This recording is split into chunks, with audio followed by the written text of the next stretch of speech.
Hello friends, welcome to our channel Beyond Academics.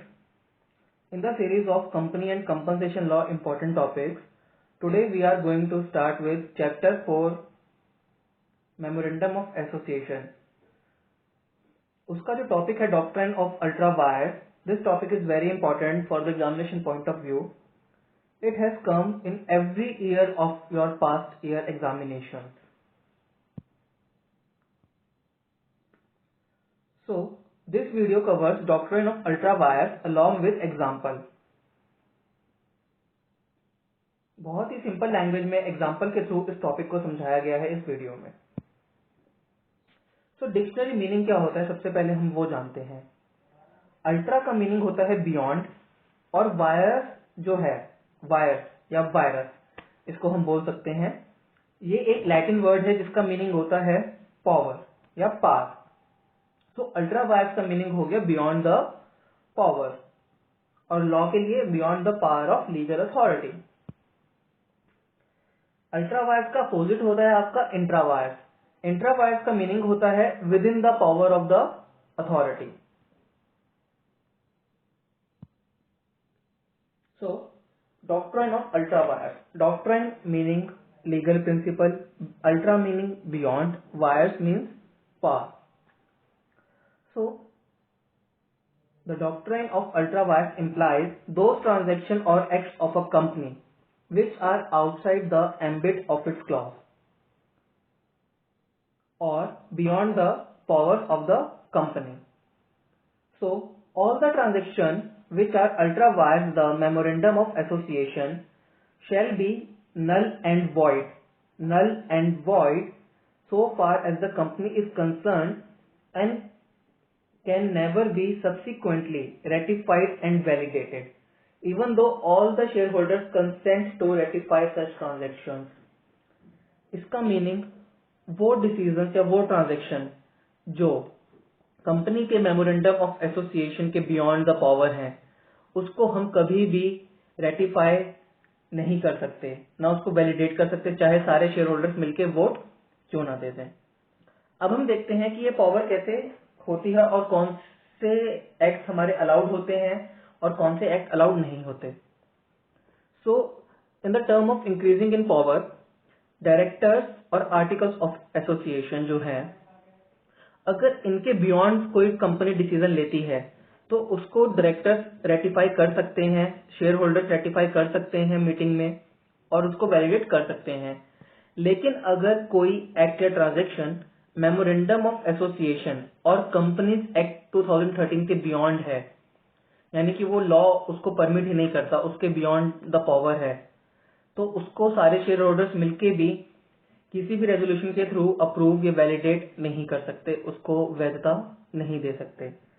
तो जो companies act होता है वो सुपीरियर होता है हमारा मेमोरेंडम ऑफ एसोसिएशन से. एमओए जो होता है वो हमारा सुपीरियर होता है एओए से, और एओए सुपीरियर होता है डायरेक्टर से. ये देखिए, अगर डायरेक्टर्स और आर्टिकल्स ऑफ एसोसिएशन ये दोनों कोई डिसीजन लेते हैं जो इनकी पावर के बियॉन्ड होता है, लेकिन वो मेमोरेंडम ऑफ एसोसिएशन और कंपनीज एक्ट के अकॉर्डिंगली वैलिडेट होता है, तो उसको हम ऑल्टरेशन और रेक्टिफाई कर सकते हैं. जैसे मैंने फ्लो चार्ट में दिखाया गया है कि अगर डायरेक्टर और आर्टिकल्स ऑफ एसोसिएशन ने कोई डिसीजन लिया है और वो उनकी पावर्स के बियॉन्ड है, ultra vires of them, so by passing special resolution they can make it into their power, that is intra vires of them. But if any transaction is ultra vires of MOA and Companies Act, it cannot be ratified. इसको एक example के through समझते हैं. Articles of association के provisions में ये एक provision था कि डायरेक्टर्स जो हैं वो 5 लाख तक बोरो कर सकते हैं मार्केट से, लेकिन डायरेक्टर्स ने मार्केट से 7 लाख रुपीस बोरो कर लिए. सो डायरेक्टर्स को जो लिमिट मिली हुई थी वो 5 लाख रुपीस की थी, लेकिन उन्होंने मार्केट से 7 लाख बोरो कर लिए, which is beyond the authority and power of directors. Articles में एक और प्रोविजन था कि ये जो लिमिट है बोरो करने की, इसको हम जनरल मीटिंग में इंक्रीज कर सकते हैं. तो अब डायरेक्टर्स ने मार्केट से 7 लाख रुपीज बोरो कर लिए, ऑल्दो डायरेक्टर के बियॉन्ड पावर था, उनकी अथॉरिटी नहीं थी। तो डायरेक्टर्स के लिए तो ये जो एक्ट उन्होंने किया, जो ट्रांजेक्शन करी, ये अल्ट्रा वायर्स था, लेकिन आर्टिकल्स ऑफ एसोसिएशन में प्रोविजन था इसको ठीक करने का। तो आर्टिकल्स के पास पावर थी कि वो लिमिट को इंक्रीज कर सकते थे, तो उन्होंने सारे शेयर होल्डर्स ने मिलकर उस लिमिट को इंक्रीज किया और जो डायरेक्टर्स ने 7 लाख रुपीज मार्केट से बोरो किए थे उसको वैलिडेट कर दिया, यानी कि उसको अप्रूव कर दिया।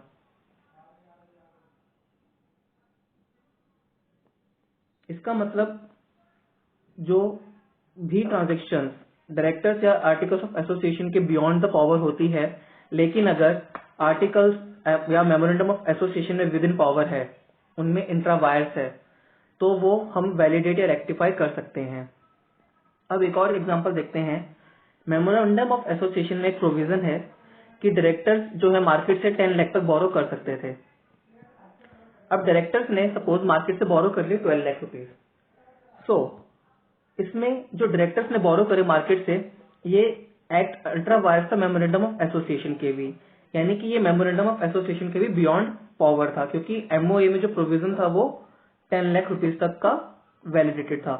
तो ये ट्रांजैक्शन किसी भी तरीके से रेक्टिफाई या वैलिडेट नहीं हो सकती, कोई भी रेजोल्यूशन पास करके इसको हम वैलिडेट नहीं कर सकते।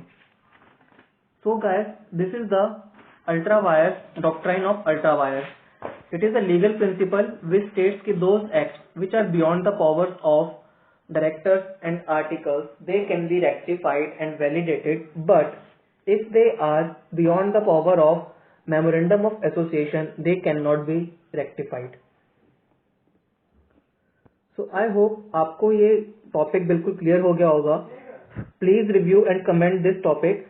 And if you like this video, please share it with your friends. So till then, keep learning, keep studying. Beyond Academics signing off. Thank you.